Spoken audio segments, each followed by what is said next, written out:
अस्सलामुअलैकुम वरहमतुल्लाहि वबरकातुहू। खातून, कोई ऐसी दवा दें कि इस मर्तबा बेटा ही हो। 2 बेटियां पहले हैं, अब तो बेटा ही होना चाहिए। डॉक्टर, मेडिकल साइंस में ऐसी कोई दवाई नहीं है। सर, फिर किसी और डॉक्टर का बता दें। डॉक्टर, आपने शायद बात गौर से नहीं सुनी। मैंने ये नहीं कहा कि मुझे दवाई का नाम नहीं आता। मैंने ये कहा कि मेडिकल साइंस में ऐसी कोई दवाई नहीं है। सर, वो फलां लेडी डॉक्टर तो। डॉक्टर, वो जाली डॉक्टर होगा। इस तरह के दावे जाली पीर फकीर हकीम वगैरह करते हैं। सब फ्रॉड ही है। शोहर, मतलब हमारी नस्ल फिर नहीं चलेगी। डॉक्टर, ये नस्ल चलना क्या होता है? आपके जीन्स का अगली नस्ल में ट्रांसफ़र होना ही नस्ल चलना है ना। तो ये काम तो आपकी बेटियां भी कर देंगी, बेटा क्यों ज़रूरी है? वैसे भी आप आम इंसान हैं, आपकी नस्ल में ऐसी क्या बात है जो बेटे के ज़रिए ही लाजमी चलनी चाहिए? सर, मैं समझा नहीं। डॉक्टर, तोतों की एक मखसूस किस्म बातें करती है। बिलफर्ज इस नस्ल की एक तोती रह जाती है तो फिक्र होनी चाहिए कि अगर ये भी मर जाएगी तो इस नस्ल का ख़ात्मा हो जाएगा। आप लोग आम इंसान हैं, बाकी 6-7 अरब की तरह। आखिर आप लोगों में ऐसी कौन सी ख़ास बात है?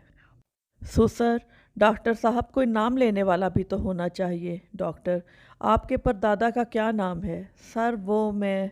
डॉक्टर, मुझे पता है आपको नाम नहीं आता। आपके परदादा को भी ये टेंशन होगी कि मेरा नाम कौन लेगा, और आज इसकी औलाद को इसका नाम भी पता नहीं। वैसे आपके मरने के बाद आपका नाम कोई ले या ना ले, आपको क्या फ़र्क पड़ेगा? आपका नाम लेने से कब्र में पड़ी आपकी हड्डियों को कौन सा सरूर आएगा? अल्लामा इकबाल को गुज़रे काफ़ी अरसा हो गया, आज भी नसाब में इनका ज़िक्र पढ़ाया जाता है। गंगाराम को मरे हुए काफ़ी साल हो गए, लेकिन लोग आज भी गंगाराम हस्पताल की वजह से गंगाराम को नहीं भूले। ईधी साहब मर गए, लेकिन नाम अभी भी ज़िंदा है और रहेगा। जुनैद जमशेद को कौन नहीं जानता? कुछ ऐसा कर जाओ कि लोग तुम्हारा नाम लें, बेशक तुम्हारी नस्लें तुम्हें भूल जाएं।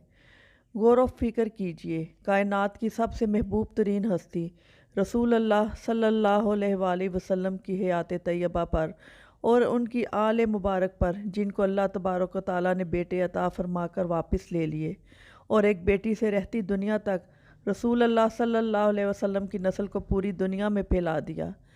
बेटे नेमत हैं और नेमतों का हिसाब लिया जाएगा। बेटियां रहमत हैं और रहमतों का कोई हिसाब नहीं।